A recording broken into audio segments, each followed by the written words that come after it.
మీరు తీసుకునే అదే మందులు, అదే నాణ్యమైన మందులు, కానీ సగం ధరకే. అవును, MedPlus బ్రాండ్స్ పై 50-80% తగ్గింపు. సాధారణంగా కొంతమంది ఆర్థోపెడిక్ అంటే నార్మల్ నీ సర్జరీకి రోబోటిక్ నీ సర్జరీకి there is no much difference అంటారు యాక్చువల్గా. సో మీరు ఇది రెండింటిని ఎట్లా డిఫరెన్షియేట్ చేస్తారు? See that absolutely right. నేను ఓన్లీ రోబోట్తో చేయాలి అని నేనేం చెప్పట్లేదు సర్జరీ. వన్ థింగ్ ఏంటంటే 15-20 years నుంచి అంటే అరౌండ్ 99-2000 నుంచి ఈ నీ రిప్లేస్మెంట్స్ కొంచెం పాపులర్ అవ్వడం స్టార్ట్ అయింది. ఆల్మోస్ట్ 25 years అయింది.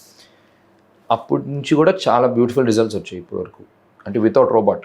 ఇప్పుడు ఆల్ ద లెజెండ్స్ ఎవరైతే ఉన్నారో, డాక్టర్ గురువారెడ్డి గారైనా, జయరామ్ పింగ్లే గారైనా, whatever, all the big surgeons, they have very good results.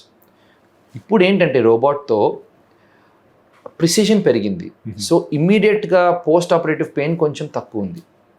Final results maybe same. Maybe after 3 months non robotic surgery చేయించుకున్న అతను అండ్ రోబోటిక్ సర్జరీ చేయించుకున్న అతను maybe they will have same results. కానీ immediate post ఆప్ పీరియడ్లో తక్కువ బోన్ని cut చేస్తున్నాం కాబట్టి కొంచెం ఇంప్రూవ్ పెయిన్ అయితే డెఫినెట్గా చూస్తున్నాం.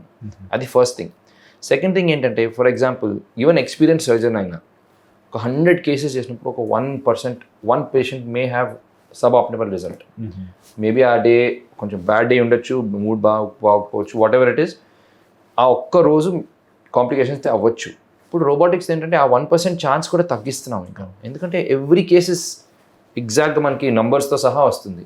రోబోటిక్ సర్జరీస్ కూడా అవ్వచ్చు complications, not saying it cannot happen, but ఆ పర్సంటేజ్ ఈజ్ ఆల్మోస్ట్ ఇంకా less than 0.001% అవ్వచ్చు.